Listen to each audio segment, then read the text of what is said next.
Bismillahirrahmanirrahim. Assalamualaikum warahmatullahi wabarakatuh.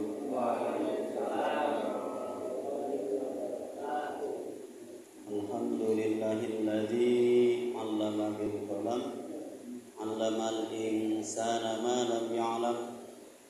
Wassalatu wassalamu ala khairil anam sayyidina wa maulana Muhammadin wa ala alihi washabbihi wasallam. Amma ba'd. Rabbi shrah li sadri wa yassir li amri wa hlul 'uqdatam min lisani yafqahu qawli. Para hadirin jamaah Masjid Baitur Rahim yang dirahmati Allah. Alhamdulillah sehat semuanya ya. Alhamdulillah pagi ini suasana mendung. Tadi sempat gerimis, mriki gerimis ya? Sama berarti. Dari kami ini dari Pulau, saya kalau Pak ini dari sebelah barat Bojonegoro. Alhamdulillah sana tadi juga gerimis sama. Jadi mungkin sebelah timur juga sama. Alhamdulillah sampai detik ini kita masih diberi nikmat Allah sehingga kita bisa berjumpa kembali, kita bisa bertemu kembali, bisa berkumpul kembali dengan teman-teman kita, dengan saudara-saudara kita di tempat di masjid yang mulia ini dalam keadaan sehat walafiat. Mari kita syukuri semua nikmat ini dengan ucapan Alhamdulillahirabbil alamin. Salawat dan salam mari selalu kita haturkan kepada junjungan kita Nabi Agung Muhammad sallallahu alaihi wasallam dengan ucapan Allahumma sholli ala sayyidina Muhammad qaddat khilati adrikni ya Rasulullah. Nabi selalu membimbing kita dari zaman jahiliyah sampai sekarang zaman Islam ya.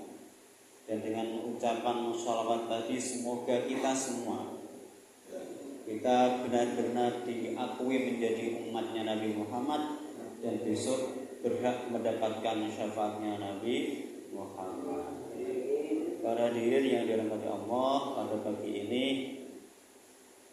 ada sedikit yang akan kami sampaikan, kami sharing bersama. Ya, sampai detik ini kita tadi ya patut bersyukur kita termasuk orang-orang pilihan di sini yang bisa datang ke sini di pagi ini, yang bisa berkumpul di tempat yang mulia sampai saat ini adalah orang-orang pilihan semuanya. Mari setiap perkumpulan ini kita niati dengan banyak niat dari blognya masing-masing tadi.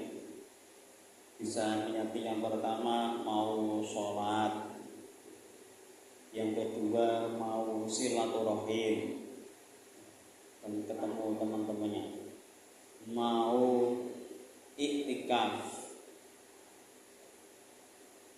mau membaca Al-Quran, mau zikir, mau berdoa dan yang lainnya. Jadi diusahakan kalau suatu kegiatan itu bisa diniati dengan banyak niat, ya monggo diniati dengan banyak niat yang baik-baik itu. Karena semua amal itu tergantung niatnya. Innamal a'malu binniyah. Di antara yang kita lakukan hari ini adalah kita itu bisa silaturahim dengan teman-teman kita. Ini yang mahal ini. Ya kumpul-kumpul dengan teman ini yang mahal. Gak semua orang itu mau ya. Gak semua orang itu bisa berbaur dengan orang lain, berbaur dengan yang beda rumahnya, yang beda asalnya, tapi bisa berbaur, bisa berkumpul itu tidak semuanya. Kalau sudah bisa berkumpul, ya nanti pasti ada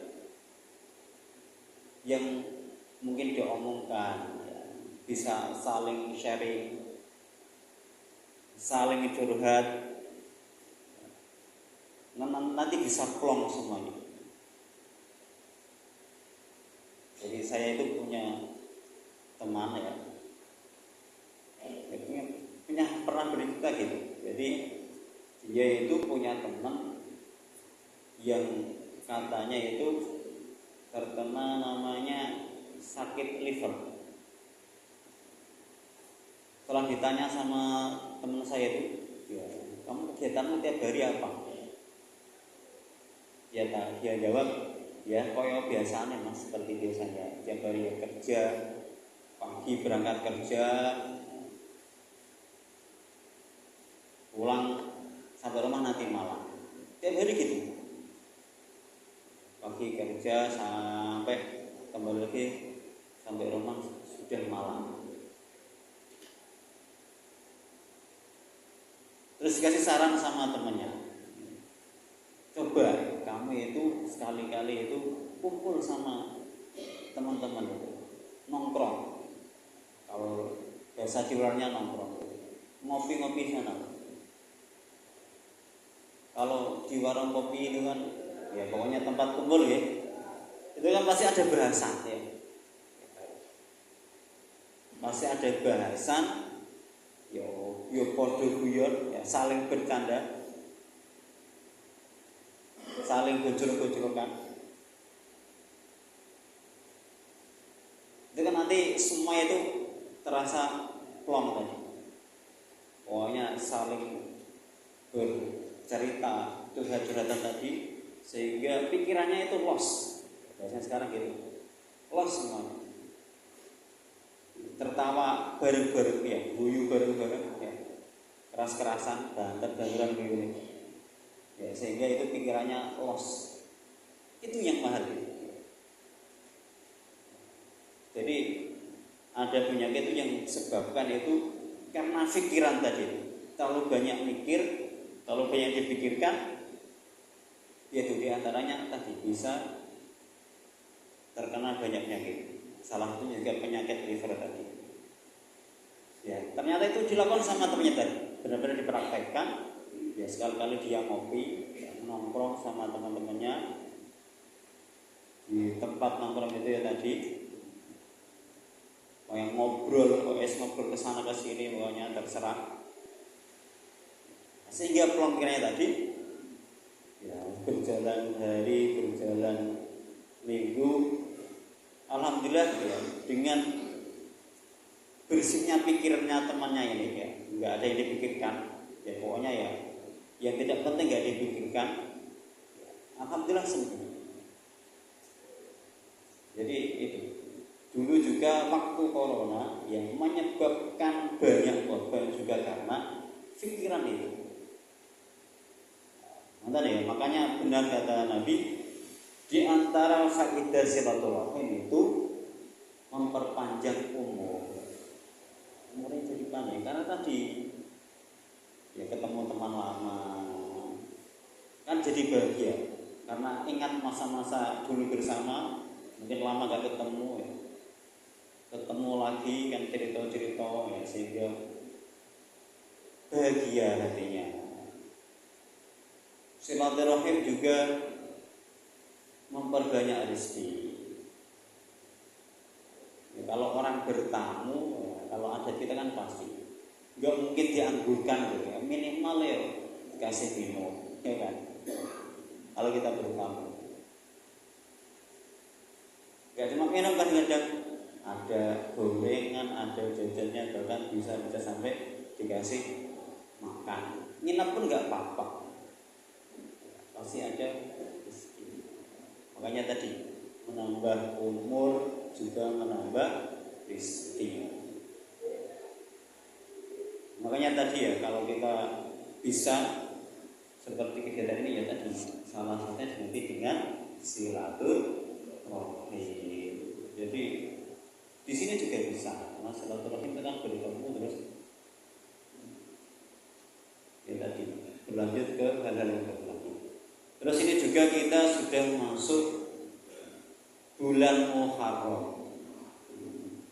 Kemarin sudah kita kenali tahun baru Islam, kita masuk bulan Muharram. Ini hari Kamis ini tepat tanggal 8 Muharram Pak.